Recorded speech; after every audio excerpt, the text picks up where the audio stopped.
रामकृष्ण हरी. नमस्कार यूट्यूब फॅमिलीला. झाला का चहा पाणी नाश्ता वगैरे? कसे आहात? बरे आहात ना सर्वजण?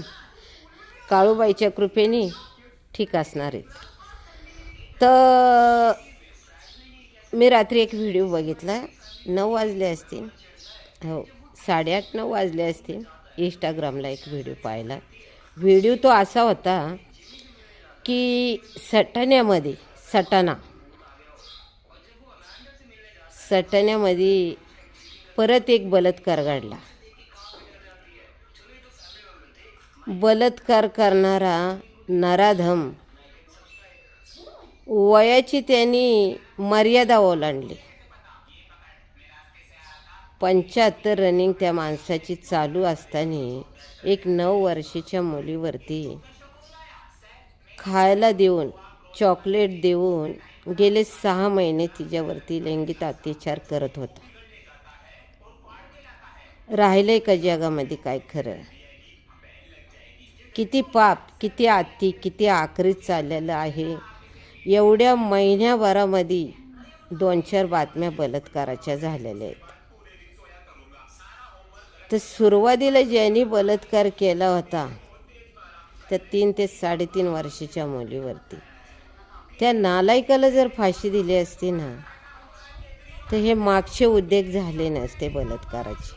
आणि ह्या बलात्काराचं मूळ कारण तुम्हाला सांगू का?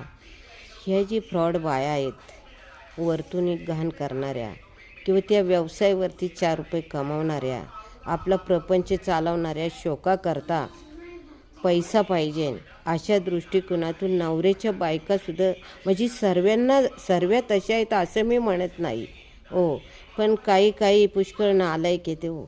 नवऱ्याजवळ नांदत असताना, मुलं असताना, तो संसार असताना सुद्धा परपुरुषाशी संबंध ठेवणे, हिंडाय फिराय जाणे, 4 रुपयासाठी वाममार्गाने काहीतरी करणं, बलात्काराला जे जास्त जोर आला असेल माझ्या मते तरी, तर ह्या कारणासह आलेला असावा.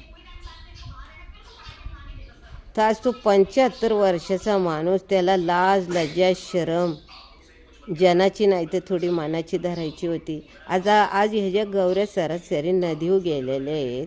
हा जायचा बाकी आहे. मग ह्याला कशाला पाहिजे? म्हातारपणाला असले चाळे, आणि मुलगी किती? ते 9 वर्षाची.